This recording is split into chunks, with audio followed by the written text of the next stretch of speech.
What's up, everybody? Welcome in to Money Shots Monday edition, and it's Making Money Mondays. There's lots of M's going on. Unfortunately, I am not going to be able to be down in Tampa Bay with these two guys today because they're going to be headed to the Saints at the Bucs.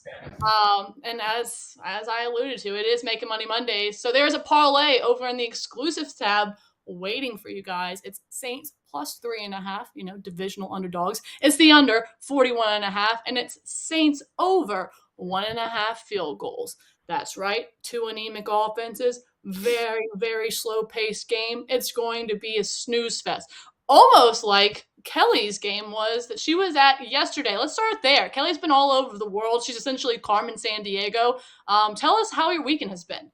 Megan, my weekend was really nothing short of incredible. Obviously, Kansas State beat TCU in overtime. Should never went to overtime, but I made the mistake and I went and visited some friends in the suite. I left my seats and thought, hey, free booze and free food in the suite. I should go over there and say hello. And all hell broke loose. So I immediately ran up about 14 flights of stairs, took an escalator, and went back to my seat just in time for overtime. K-State gets a huge stop on the goal line, and I didn't get to watch a single second of it because I'm entirely too short and the men in front of me were very tall. So I just listened for the K-State fans around me to scream. It was really fun. I had a really great weekend. And then I flew to Baltimore. Why? Because the Barstool Sportsbook's now live in Baltimore. Ariel Epstein, big Ravens fan. I'm a Broncos fan, and I told her, I said, listen, this seems like such an easy Ravens teaser. This game's probably going to land Just one. kill me. Just kill me. Don't just kill me on that one. I did not bet on not Lamar Jackson, okay? Like, I just throw me out the window. I will say Tyler Huntley was fine, except for that weird reverse flea flicker thing they tried to do in I our almost end flipped zone. it. That was ridiculous. Well, when Ariel's sitting next to me and she's a Ravens fan and she calls the play out, I'm pretty sure if she knows what the play is, so does the defense. And that's why they had triple coverage in the corner of the end zone, threw a pick.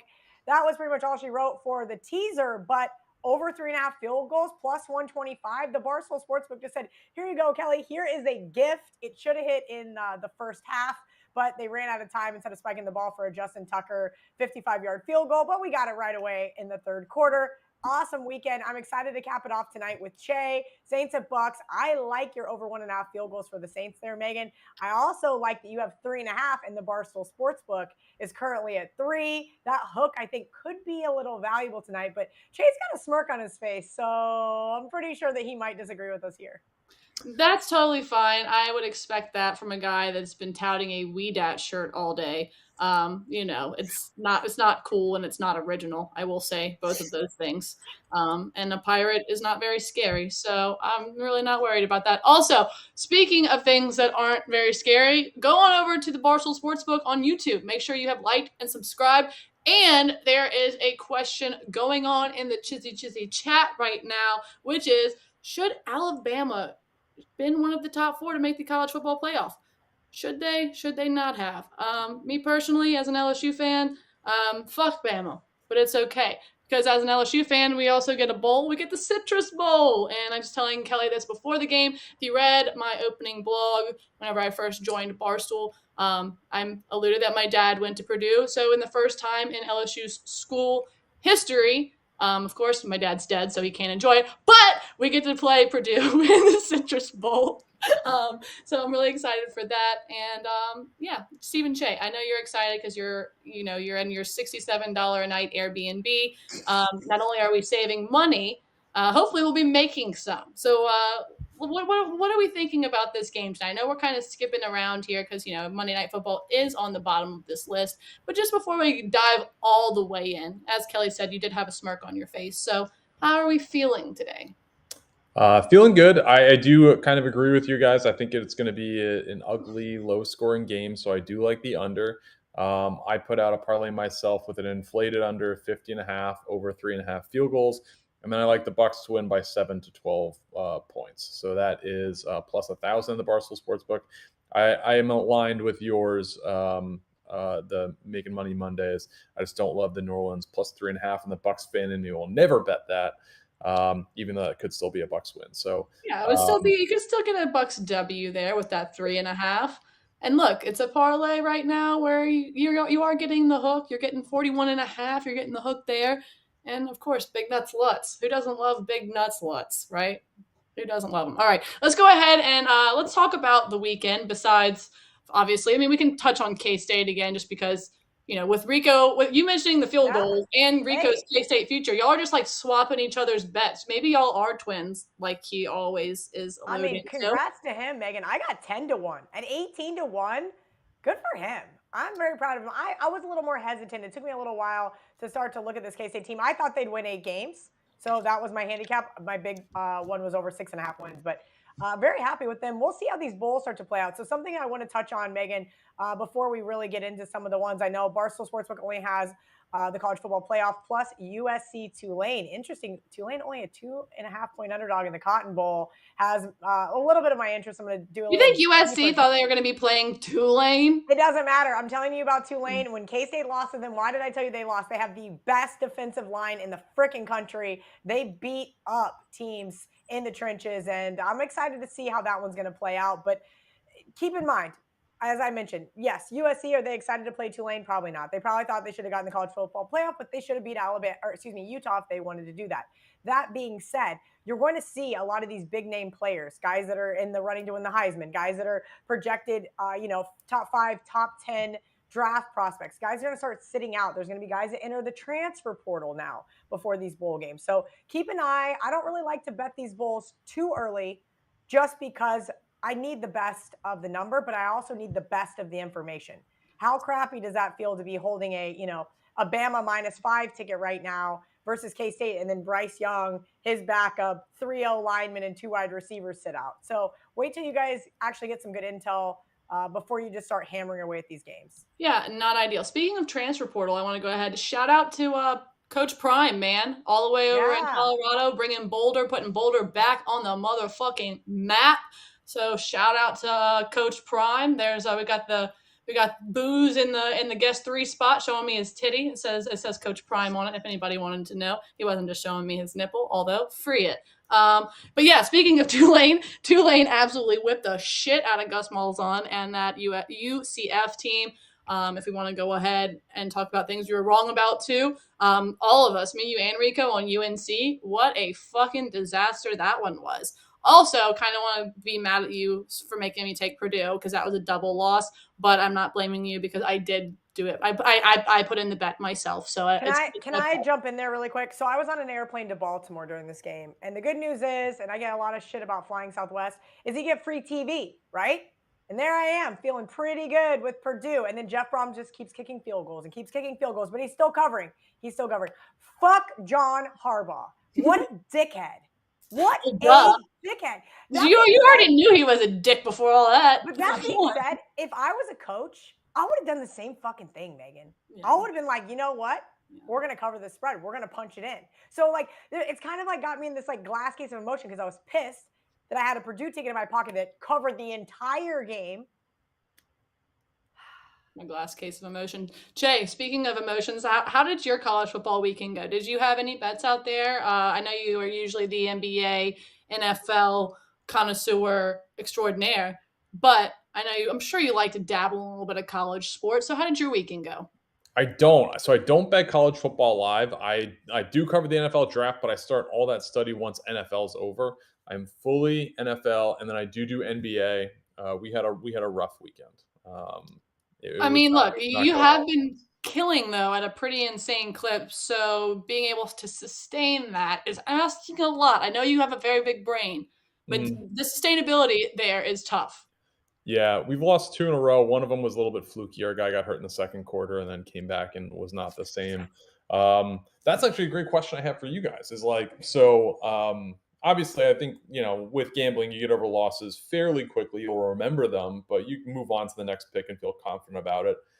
I was legitimately, I don't want to say shaken up about it, but very perturbed by it because we had a prop on Saturday night. Jabari Smith Jr. is the 3rd pick in the draft this year. Decent player. He's been coming on. The prop was over 5.5 boards. He had 3 boards in the first quarter, so we were looking great. And then he rolls his ankle in the second quarter, so he misses almost the whole quarter. Comes back in the third, plays a couple minutes. Weird substitution pattern. He only plays 4 minutes the rest of the game. Finishes with 5 boards. So a lot of things went against the data on this. It was sterling. And I can't move past that. That was a golden tick. That was an easy second quarter cash, third at worst. How do you guys move past losses like that? I mean, everyone has those.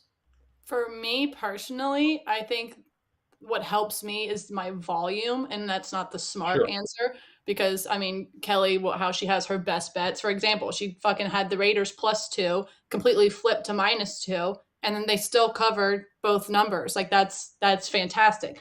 But like me, I'm putting out. I feel like just my personal opinion is volume, and I'm losing a lot. Every single day. There's not days where responsibly, but there's not days where like I'm putting out either. Let me put it this way: unless if I'm putting out 3 or more picks, I probably am not sweeping that day. So I already know that Sure. I'm probably tucking in one loss. But there's the days where Yeah, I but put up Megan, 3 picks, I would be retired on the beach if every day I could go 2-1. Like right? I think that that's what gambling Twitter doesn't really realize is that at the end of the day, these guys that put out these falsified records or they lay big money lines or whatever they do and they claim to have some certain great system, they're A, full of shit, and B, it's not accurate to the general public, right? Sure. They think that like going 2-1 is not good. Going 2-1 every day for the rest of your life, It's you will be green. retired on a beach. That's Yeah. And fantastic. you never have to work another day again in your life. So I think that's something that I really try to do. And Megan, I understand wanting to fire. There's days that I'm like, okay, I got to cut it down, and then I'm kicking myself. I left 3 winners off the board. So I understand with you betting flat, right? Let's say you have 7 basketball games a night, but you bet them all for an exact same amount. I'm totally on board with that because trying to quantify a best bet is near impossible. The reason why I have a best bet every week is because I'm forced to give one, not at Barstool, but on a different show that I do. And I really have a struggle sometimes when doing that. So yes, when that best bet loses, I'm pissed. But the good news is I know that especially in the NFL, especially in the NBA, I'm not betting without my means. College football, there's every once in a while I throw a little extra on there that I probably should. College basketball as well, because those are my 2 bread and butter sports. With how volatile the NBA is, how volatile the NFL is, any given Sunday, if you will, I think it's just a practice good bankroll management and live to bet another day. Also, speaking of best bet play and college basketball being better, I do have one play today. It's Kent State +6. I got it at 16. Ooh. I believe it's ticked down quite a bit since then. It's against the Zags, but they're 7-0 ATS. They play the best team in the country, in my opinion. Very, very close in Houston. I think they only lost by 4 points. Really love Kent State today. So that's my play of the Megan, I like that. It's down to game. 15 at the Barstool Sportsbook. If you remember, I bet against the Zags on what was it, Friday. I had the Baylor Bears kind of in a buy low type spot. I'm not sure the Zags are as good as we think they are.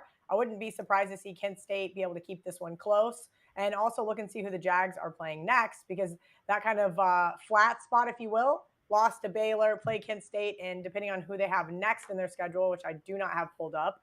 That being said, always fun to have that kind of sandwich game, if you will. And y'all, make sure y'all, as I said, have liked and subscribed to the Barstool Sportsbook YouTube page. Go ahead, Kelly. Sorry, they have Washington on deck, Megan.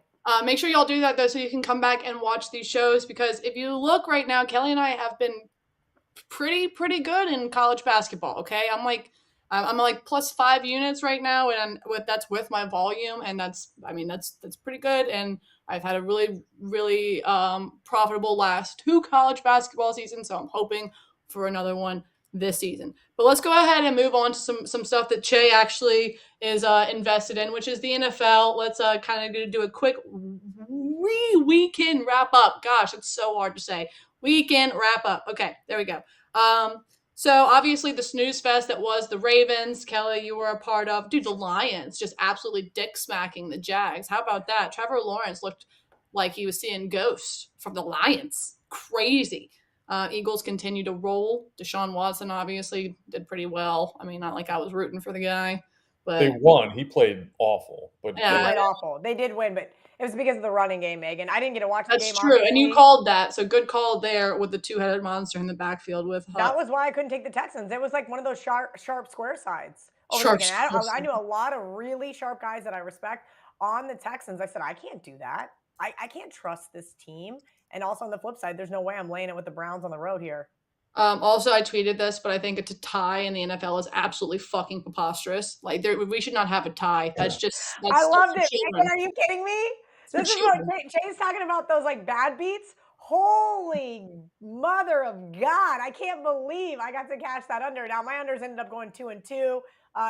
If the Bucs under hits tonight, we're gonna have a profitable weekend in those divisional unders. But I was like, cool. Well, they're kicking a field goal. See you later. Put my phone down. Went back to where was I? Oh, I was at the hotel. Went back to the hotel. Walked to the bathroom, and I'm like, wait, I cashed that under by the hook. Like that, those things don't happen to me. I don't have good enough. It happened to you this weekend. This weekend, your karma was aligned just perfectly. Mine, not so much. I had the Dolphins plus at that 1.5 at 5.5. Actually, is Great what it number was. too. And what we lost to a third string quarterback. Like I'm not we. I forgot Brock not Purdy was even alive. What the fuck, man?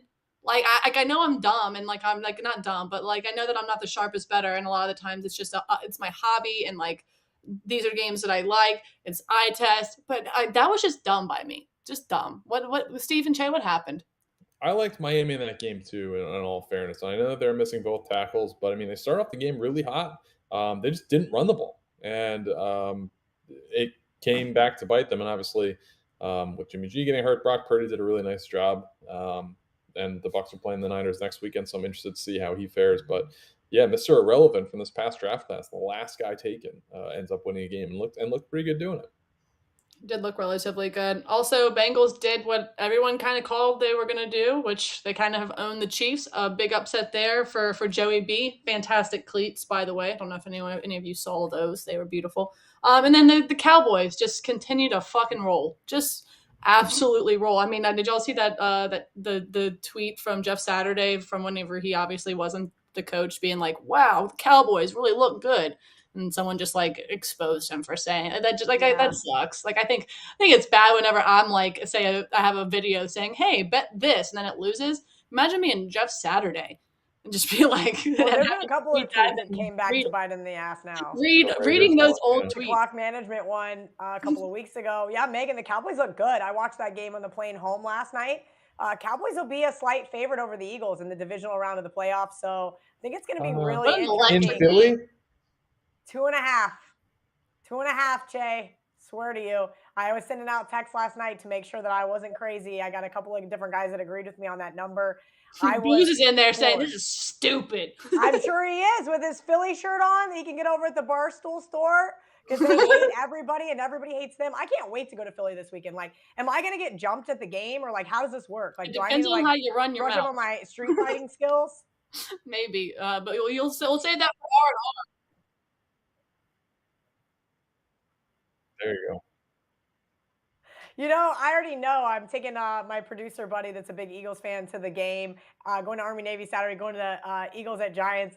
And he texts me, he goes, "Wait, I don't know if I really want to go with you. You're going to be on the Giants. I already know it." And this is last week without knowing the line. I said, yeah, they're going to be a slight underdog here. I haven't decided if I'm going to bet the Giants or not yet, but I am that big of an asshole. Hey, come to a game. Let me bet against your team, and you have to sit next to me the entire time. Speaking of which, let's go ahead. That's a fantastic segue into tonight.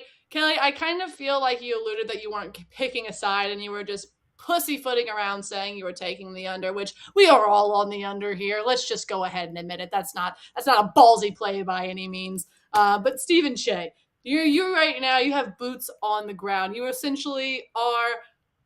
I was about to say something really mean, and I'm not going to do that. That was a mean joke, and it's an awful joke, and I'm not.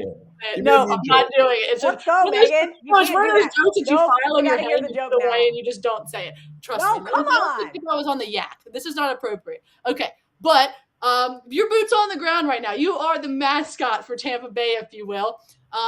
Give us what you think is going to happen tonight. I know lots of field goals. You think that the Bucs are going to win by a margin of 7-12, which would completely fuck up Making Money Mondays. And I know you want that to hit. So go ahead and tell us what you think is going to happen. I think it's going to be a low-scoring game. Like the line for Tom Brady is 1.5 passing touchdowns. I don't love that. Don't love his yards. Don't love the completions. The rushing yards I also don't love. I like a lot of unders. Tom Brady, to be clear. Yeah, I'm not gonna bet unders with my team. But I do like the overall game. I inflated the under just because these two teams have played a high scoring game in the playoffs. I don't think it'll be that. Both these offenses are so much worse than they were 2 years ago when they were both kind of at their peaks. Or even in September. I feel Yeah. like I mean that was what 4 months ago? No, not 4 Yeah. months ago, but feels like it. Yeah. Feels like 4 months ago. Well, yeah, remember the Saints were my best bet at home. It was 3-3 at half. Mike Evans has to go out there and start a fist fight, and all hell broke loose. Yeah, if there are a few plays that I like tonight, for the Saints, it would be Rashid Shaheed. He's like kind of a gadget guy. They put him in a What lot a of fun stuff. name. Say it again. It's so much fun to say. Rashid Shaheed. Maybe not as fun as Giovanni Bernard, but close. Giovanni Bernard. Okay, first of all, I got to set the line on that. There will be at least 3.5 people that we passed tonight that Way asked more. Cheah Way to do more. it. Giovanni Way more? Bernard. Well, last time it was only twice, so I figured I would hear at least 4 times tonight. Yeah, we'll get a lot of those, and all those requests will be fulfilled. But I like his over 15.5 yards. I'm not going to take it because I'm not betting against the Bucs. There is a Bucs prop I really like. It's Cade Otton over 16.5 catches. He didn't get involved much last week, and they kind of needled Todd Bowles about that this week. I think they're going to get him involved. That's 1 or 2 catches for him. I like that prop quite a bit. But everything else, I don't really love. I'm a classic overs better with props. I don't love a lot of these. I just think it's going to be an ugly slugfest. How's the weather supposed to be? Yeah, Beautiful. yeah. And I think this is a good divisional game. If there's anyone that I would like for a touchdown, it'd be Chris Godwin plus 145. I did also bet Julio Jones at plus 410 just for the value of it, and Cade Otton as well at plus 525. But those are kind of the plays that I like today. All right. Obviously, we've both alluded, or all three of us alluded, under. Kelly, do you have any other plays that you're looking at? Just beside, I know, as I said, you pulled a Rico and gave out 3.5 field goals yesterday. Easy cash. Are we feeling the overs on the field goals again? What is the price on that, and what is the over field goal total for the game? I know the Saints. That's a good question. I got to open up the Barstool Sports book and look at that, Megan. It's 3.5. 3.5. Well, 3.5, but plus money. I think it might be minus. No, it's plus 118 for over 3.5. Thank you. Could be worth a look. Yeah, no, I think it's definitely worth a look. Megan, here's my conundrum with the Saints, right? So this Saints team has won and covered 7 of the last 8. The Saints essentially own the Tom Brady-led Bucs. Except for Andy Dalton's 0-12 in primetime. Thank you. And that's the exact reason why I can't bet them. But I can't bet Tampa either. They have not covered a single game at home this year. Not a single one. And that upsets me. So now that they come off the key number of 3.5 down to 3, I think this is going to be a really interesting game. New Orleans got a solid defense. They've held Tampa to less than 20 points 3 of the last 4 meetings in the regular season. As Cheah mentioned, the playoffs got a little out of control. But let's look at the 49ers game. Gross. Come on. Andy Dalton, what are you doing? He frustrates me. I tweeted Barstool NOLA. I asked them. I said, guys, why is James? What am I missing here? Why is a healthy James? And this was 3 weeks ago. Jameis isn't healthy. Like a week later, Jameis comes out and is like, hey, I lost my job. We're not supposed to lose our starting position due to injury. This is bullshit. And I'm like, okay, again, why isn't Jameis starting? I don't know what's going on with Dennis Allen. I don't really trust him. And that is ultimately the reason why I can't take points or lay points here on either side. I think this looks like a terrible, let's call it a 17-14 type game, 21-20, like 21-17, anything that leads to the under. Maybe even the first half under is going to be a better play here. Slow start for both of these teams we've seen historically. I just got to say, I got to pass here outside of betting that divisional under. All right. Well, Cheah has his little alternate spread parlay. Kelly's on the under. And, of course, it's, as I said, Making Money Mondays, the only insurance. Parlay with insurance. So head on over, go to that exclusives tab. Make sure you opt in, $25. And, again, it's Saints plus 3.5. This is a divisional game. These points are going to be hard to come by between either one of these offenses. Not to mention, Bucs have been on a skid. ATS haven't been able to cover their last 6 out of 7 at home, and then 8 out of 9 just in general. So even though Andy Dalton's 0-12 in prime time, he can still be 0-12 because all I need to do is cover the 3.5. So go ahead, And then I need Will Lutz to go ahead and kick me 2 field goals, and then the under 41.5. So under, field goals, 3, and then Saints. Just keep it within the number. You guys have breaking news.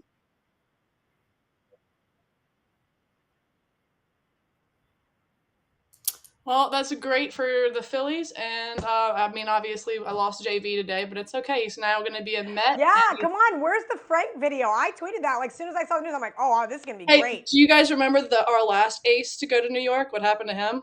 Well, listen, I didn't like Justin Verlander in Houston because he was too good. I like the Detroit Tigers version of Justin Verlander, where it would rain for 30 seconds and throw him off of his rhythm, and then I would bet the other side plus 280. Hashtag fade Verlander forever. Well, Verlander, thank you for your time. Thank you for the Cy Youngs. Thank you for the World Series. Well, not really the World Series, but for a great regular season, if you know what I'm saying. All right, guys, that's Money Shots. Check out the game tonight. Cheah and Kelly will be there. Maybe you'll catch Cheah waving a big old flag down. Oh, he's got something to say. I got one thing, and I get chirped about this a lot. So my lock of the year this year, prop bets, was Julio Jones over 500. You said the L word on Money Shots? I did. What? He's trying to stress me out. I put this out like in August, so it's been everywhere. I get chirped about it every single week. I accounted for him to miss up to 6 games. He has missed 6 games. He has 218 yards receiving right now. If he plays the rest of the games, he is going to cash this ticket. And I expect a big game from him tonight. And that's Stephen Cheah's lock of the year. All right, guys. Steven, thank you so much for joining us on a random Monday. Y'all go out, enjoy the game tonight. Well, it's going to be a beautiful night in Tampa. I'll enjoy it from home, and I'll enjoy it because I'm going to cash this freaking parlay. Thanks for coming. Thanks for no. You can be weed at and still. I just need 3.5. Shut up, Cheah. We'll see you back, Megan. We'll see you back here on Thursday when with Rico Bosco and maybe his friend. What's his name? Jerry, the one that's been giving us basketball picks. Is that him? I don't remember his alter ego that he hides behind. Is it Brad? Is it Jerry? I don't know. I got to go check him out. I think I followed him back on Twitter. So I got to check him out. We'll see you guys back on Thursday. Like and subscribe to the Barstool Sportsbook YouTube page. We love you. Who dat? Not